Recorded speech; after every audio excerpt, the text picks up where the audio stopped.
different time in my life. Yeah. It's just crazy to kind of look back in your career and where you are today. I think of those days and how nervous you probably were. Yeah. As someone that covers the Raiders, I want to ask you real quick. Do you have any thoughts on John Spytek and Pete Carroll, the hires with the Las Vegas Raiders? Really excited. I mean, I think Lucas Spytek, some of the credit he's been given, the good job he's done in that organization.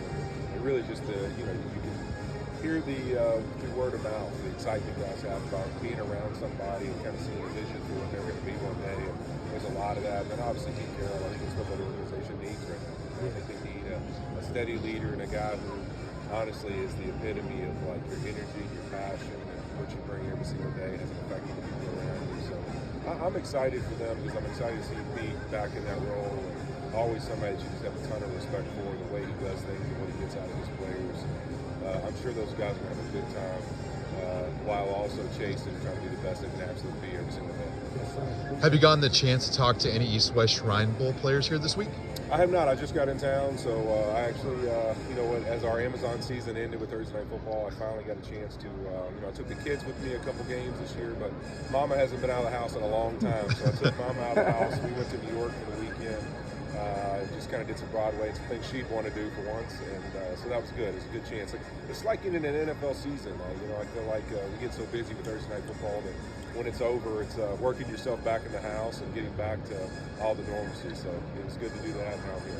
Speaking of being with family, who were you with when you got the news that you were going to be selected to the Hall of Fame? You know what? I think we were actually traveling on Thursday Night Football when I first got told that we were going to have this, and so they kind of let me know that the next week I would see the NFL Network and James told me that they were going to let me know, and so it was really cool.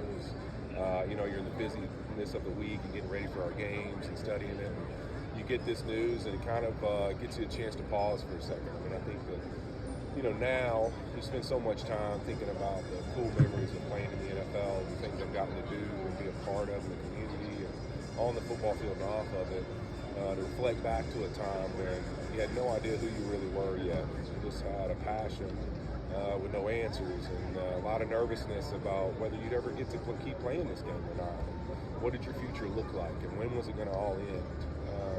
I think it's wild to go back and think about those times now and say, 19 years ago or whatever it was, how nervous I probably was about when my last snap would happen. And man, if I had any idea it'd be like this, and maybe I would have savored it even more because it's been quite a ride. So it's a pretty special time.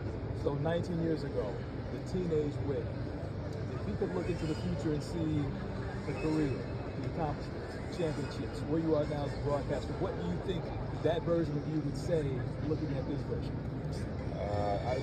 No freaking way this is going to happen. But I would say, honestly, a lot of thank yous because there's just so many people, and that's what it really made me think about when I found out about this honor and when I reflect on it now, is the teachers, the coaches, the family that probably gave you a positive word or positive thought or told you you could do it because there's so much of this time, especially when you get into college, you're trying to earn your role and your spot.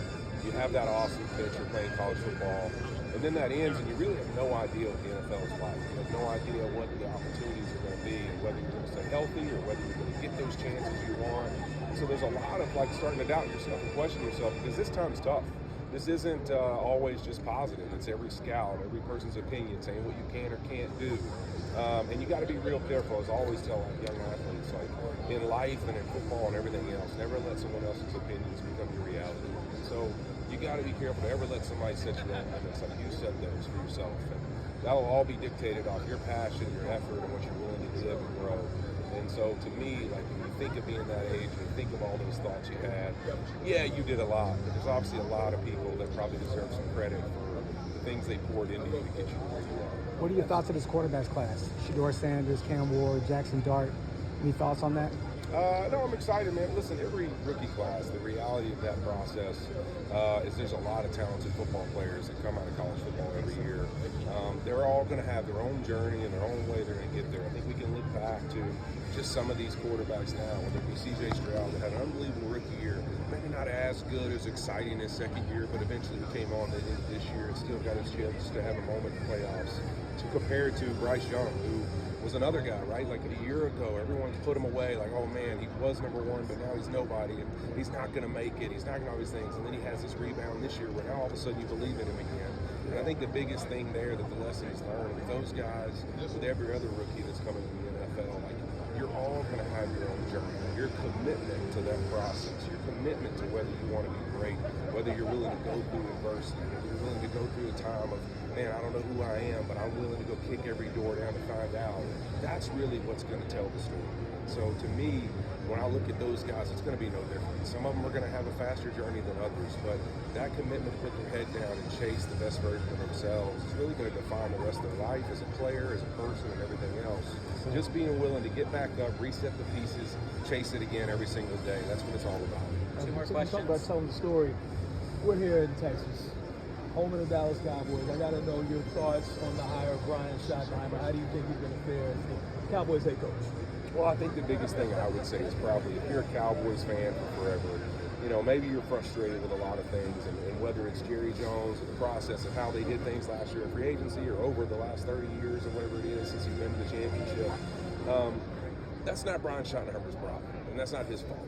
The reality of this is, to me, is you can be mad at Jerry at the same time you can be excited for Brian Schottenheimer. So I think that you're talking about a guy that every guy I've talked to across the league, I've never got to personally play for him, but loves the guy, loves the passion he brings, the dude he is. You know, I've been, he was obviously a Ram at one time, just people in that building loved the guy he was, and then hearing him in Seattle and everything else. So I'm excited. I think we give him his chance and then see how it goes. He's obviously somebody that Dak thinks a lot of. I think Dak's an unbelievable human being. What he's done on and off the football field has been commended. I think a lot of times, unfortunately, we just only talk about what he's achieved on the football field, but I look at a guy who's done a lot. He's won a lot. He's done a lot of things, and then maybe the biggest moments, whether it's him or people around him, they haven't achieved that final goal of winning that Super Bowl and that NFC championship, but the man's accomplished a lot of things, and I know off the field he's done flat-out amazing things. And so I look up to Dak Prescott as a good man, and if he thinks a lot of Brian Schottenheimer, I believe in that. So let's see. In due time, only time will tell. I'm excited to see this guy take his op. If you love football, you're passionate about the game. A guy whose dad coached it, he's been around it, he's passionate about it, he cares about it, it means a lot to him. To me, that's what this sport's all about. Like, let's give him his chance, see what happens, and wish him all the best. I want to know what a hoodie is. Yeah, the hoodie didn't make it today. Where's the hoodie, man? Come on. We can't overuse the hoodie. You know, sometimes we got to work in it out. You know, that's what you got to create the desire for more of the hoodie. So you know, I got to come up with some new looks and new ways to get it in there. So we'll wait till next year to figure that out. You set the tone for us.